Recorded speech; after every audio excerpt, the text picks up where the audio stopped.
All good things come in twos. Jaws 2, Garfield 2, I've never seen this many dislikes on a Dunkey video, I think, ever. 2. So obviously Last of Us 2 was destined to be a masterpiece until the plot got leaked. Then the internet decided that this game was no good. These spoilers basically show you that the game is not worth buying. This game is shaping up to be a complete dumpster fire, dude. Like, people are canceling their pre-orders left and right. I won't be buying Last of Us 2. You have betrayed the fan base. I don't even want to fucking play it anymore. And it's quite fitting that both Halo 5 is dog shit, and so is Last of Us 2. It doesn't fucking matter if the game is out or not. The story is still dog shit. And this is why you have to actually play a video game before you start talking all that shit. Of course, these guys are small potatoes. Now me, I'm the dude off of Ratatouille. You can get past these guys, but the only way to get past me is to put Donkey Kong in the game. What sucks about always putting out great stuff is that people come to expect the impossible from you. The original Last of Us was a very good game, and one that has been very influential on this generation of story-driven games. However, compared to this game, it is like a dog's chew toy. Uncharted 4 took Last of Us and slam dunked it into the fucking garbage can. Bigger, more interesting story with better acting performances, better combat, music, puzzles, Crash Bandicoot, and all of these different types of traversal. So how do you top Uncharted 4? Is Uncharted good? Is it a bad stream game? When I say good, I actually mean, am I gonna like it? There's a lot of good games that I ain't gonna spend 80 hours playing. The only game I spend that much hours playing is fucking Riot Games. Is it really long? Is it really long? Is it long? Is it wide? Is it really wide? Is it a wide game? No? Oh, okay. Maybe I'll play you it don't. In that game, you get a grapple hook. In Last of Us Part 2, you open 150 filing cabinets. Uncharted is mysterious and exciting with a knockout ending. Last of Us is gross and horrific. It is a barrage of violence and screaming and cruelty. But it's also pretty damn fun. Naughty Dog continues to build upon their hide and seek. Pokey, please do not ignore this. It is my best friend's birthday. His YouTube is random records. He only has 3 style of I'm just kidding. I can't boost someone's someone's YouTube channel just because it's their birthday. I'm so sorry. But happy birthday to your friend. Grass, set traps, trick zombies into attacking your enemies, and headshot people with your silenced pistol. This isn't Metal Gear 5 levels of flexibility, but it's a far more game-like game than the original. Levels are massive with tons of branching paths, and some of the encounters in this game are so sprawling and complicated that they could be tackled in 20 different ways. Eventually, though, you are going to get caught. Enemies can spot you pretty easily, and that's when you gotta throw a Molotov at somebody and run for cover. The less people searching for you, the easier it is to slip back into hiding. This is why I would often shoot everybody looking for me. The combat is fucking brutal. When you stab somebody, blood squirts out of their neck. The shotgun will just destroy someone's entire body. You have a bow and arrow that shoots dynamite.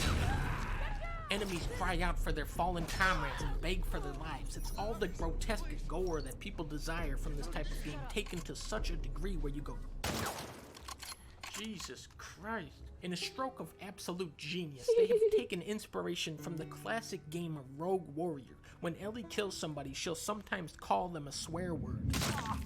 Dick.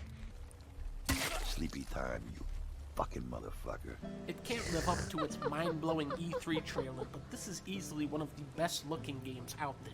The story is heavily reliant on actors and animators alike to bring these characters to life, and they do some incredible work. We've seen all sorts of US... I agree with that, actually. Because I remember playing the beginning, and I was like, oh my god, this is beautiful, and I was in my fucking feels. The part with Joel and Ellie and the guitar and the mwah. But then the game continued.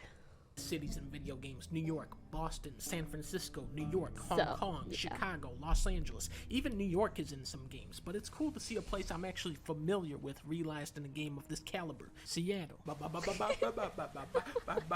Scrambled. Hey, what the fuck? That's supposed to be Cheesecake Factory. This game is ruined. Blizzards and thunderstorms heighten the tension. Sunlight peers through windows of abandoned storefronts. Trees and currents tear through the city and reinforce imagery of life and beauty slowly rising out of this world of darkness. I do like that. People aren't mad about graphics or gameplay, though. They're mad about the story. So what do I think about this story, huh? You want to know what I think? It's a pretty good story. I haven't been this engaged by a video game story since Red Dead 2 and God of War. There are some bold twists in here, but they're all in service of a story that is still very faithful to the spirit of the original. This is a lengthy game that takes its time setting the stage and getting you invested in its characters, and then they all start killing each other.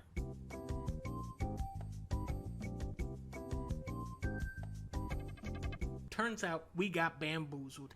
You don't play as the giraffe. Instead, you play as a girl called Abby, and she kills Joel with a golf club.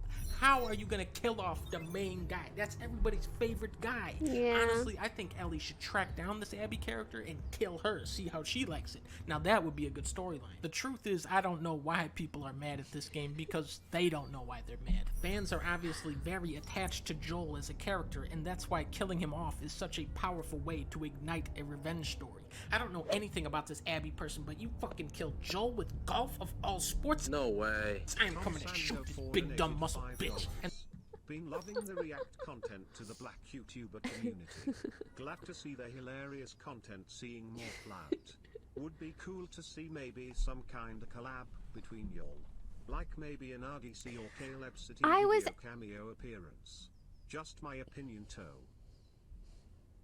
You know, I'm just not gonna say nothing. I'm gonna just say, you know, keep watching. And that's exactly what Ellie does. Like Uncharted, Last of Us 2 uses dual narratives to draw parallels and comparisons between its characters, though instead of laying them on top of each other, they're intersecting. Ellie's story is Uncharted 4 and Abby's story is Last of Us 1. Just like Nathan Drake's obsessive pursuit of treasure, Ellie's suicidal revenge mission puts her friends' lives in constant danger, and yet she keeps taking it further. Then, halfway through the game, everything resets. The clock turns back 3 days, and now you play as the villain, Abby, who is a hardened killer that starts to reconnect with her lost humanity thanks to the innocence of her child companion. Sound like anybody you know? It's obvious they are going to try and humanize and develop all of these characters now looking from the other side, and at first, you reject them. You go, fuck these guys, I don't care about them. They killed Joel with golf, except for the dog, I like him. But as you keep playing, eventually you find yourself getting wrapped up in their drama. The moment where they really got me was this sniper fight. This battle goes on for so long that you really come to hate this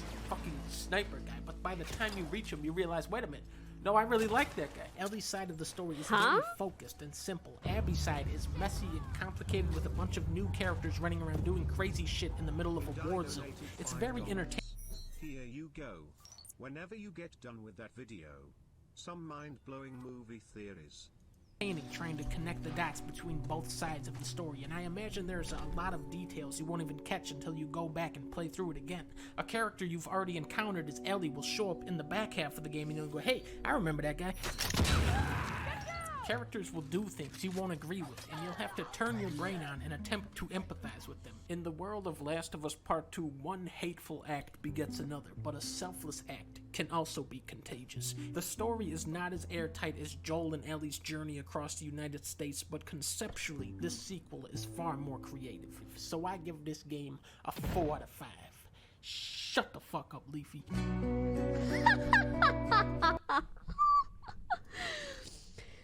Listen, I respect Dunkey's opinion. Truly. And I think he makes a lot of good points that a lot of people are afraid to make. And after some thought about the game, I personally feel like, here's the way I see it. The game and storyline, even Abby's storyline, in and of itself, is like not bad, but I think it just felt like we had such gold with Joel and Ellie, and then they said, yeah, but what about this?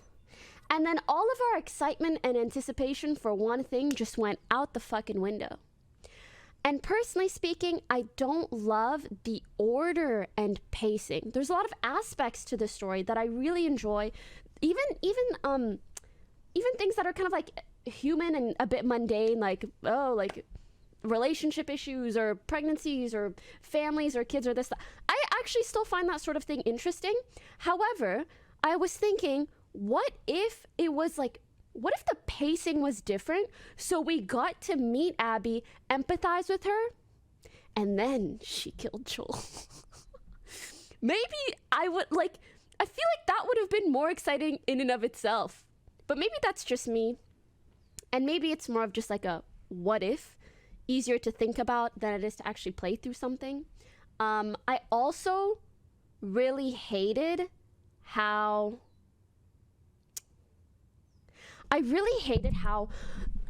the major thing that you were left off with in the first game is that, oh my god, Joel lies to Ellie about other people being immune, about what happened in regards to the vaccination, etc. And that is such an interesting premise. Like, it's such a good cliffhanger because, like, you're so satisfied with seeing them happy together, but also you're like, ooh, the cliffhanger, the anticipation to see what happens with that lie. And then the way in which they resolve that is so anticlimactic, it kind of pisses me off. And obviously I've been talking about spoilers. I'm just going to say I'm going to keep talking about spoilers because I talked to some friends about this last night, and it really pissed me off that the way they resolved that was like, oh my god, are they going to talk? What's going to happen? How is Ellie going to react? Blah, blah, blah, blah. And then you don't get to see it happen chronologically. And Joel dies. And for like half of the game, you think, oh my god, Ellie doesn't know. And then they reveal that she does know through a flashback. And it just feels bad. Like, you don't get to live through any of the excitement of her not knowing, or any of the, like, the stress of her finding out and being upset. It's all just done via a measly flashback. And I don't know, that just feels bad. Maybe it feels bad because I freshly came off of playing the first one. But yeah, that's how I feel. And I also kind of feel bad that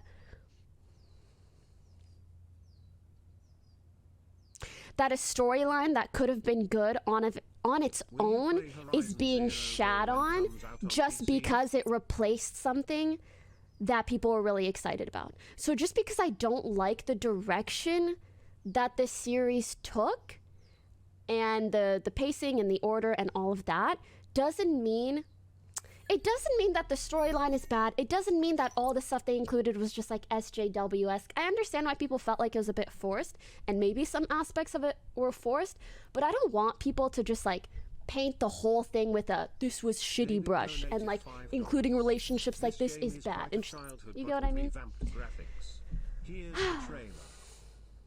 Oh, sorry guys, I don't want to take requests right now. I'm good, yeah. Okay, sorry, I'm done. Yeah, I'm done. I just wanted to, it felt like a good time to vent about that because I've been thinking about it, and yeah, watching this.